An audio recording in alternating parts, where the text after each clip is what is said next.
आज की कहानी व्याघ्री जातक कथा बोधिसत्व का महान बलिदान।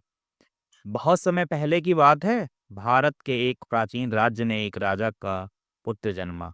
यह कोई साधारण राजकुमार नहीं था, बल्कि वह बोधिसत्व थे जो अपने पिछले जन्मों में पुण्य और परोपकार के कार्य करते हुए बुद्धत्व की ओर बढ़ रहे थे। उनका मन हमेशा दूसरों की भलाई और सेवा में लगा रहता था। राजकुमार अत्यंत दयालु और करुणामय हृदय के स्वामी थे। वह किसी भी प्राणी को दुखी नहीं देख सकते थे।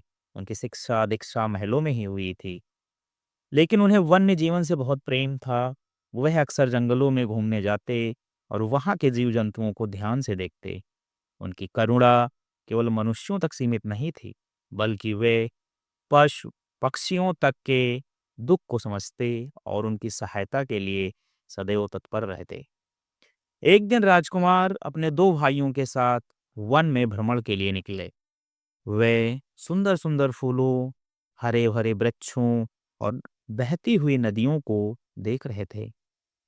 पक्षियों के मधुर गीत और ठंडी हवा का स्पर्श उनके मन को आनंदित कर रहा था।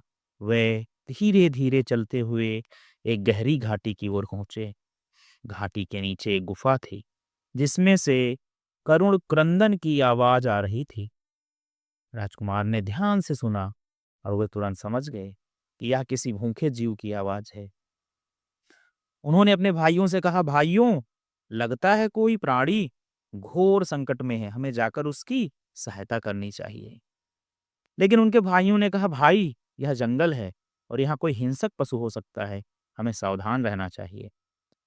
परंतु दयालु राजकुमार उनकी परवाह किए बिना आगे बढ़ गए और गुफा के पास पहुंचे। गुफा के अंदर का दृश्य अत्यंत हृदय विदारक था। वहां एक कमजोर और भूखी बाघिन थी, जिसकी हड्डियां तक दिख रही थी। उसके छोटे छोटे शावक उसकी ओर देख रहे थे और दूध के लिए तरस रहे थे। लेकिन बाघिन इतनी कमजोर थी कि वह अपनी संतान को दूध पिलाने में असमर्थ थी। कई दिनों से उसने कुछ भी नहीं खाया और अब वह इतनी हताश हो चुकी थी कि वह अपने ही बच्चों को खाने के बारे में सोच रही थी। राजकुमार का हृदय दया से भर गया। उन्होंने सोचा, इस बाघिन को यदि शीघ्र भोजन नहीं मिला तो यह अपने ही बच्चों को खा जाएगी। इससे बड़ा अनर्थ और कुछ नहीं हो सकता। उन्होंने अपने भाइयों से कहा, इनके लिए कुछ भोजन का प्रबंध करें। लेकिन उनके भाइयों ने कहा, यह जंगल है और हमें भोजन खोजने में बहुत समय लग सकता है। हमें यहाँ से निकल जाना चाहिए। यह बाघिन हमें भी मार सकती है। परंतु राजकुमार को यह स्वीकार नहीं था। उन्होंने कहा, एक प्राणी की पीड़ा को देखकर भी यदि हम कुछ ना करें तो हमारा जीवन व्यर्थ है।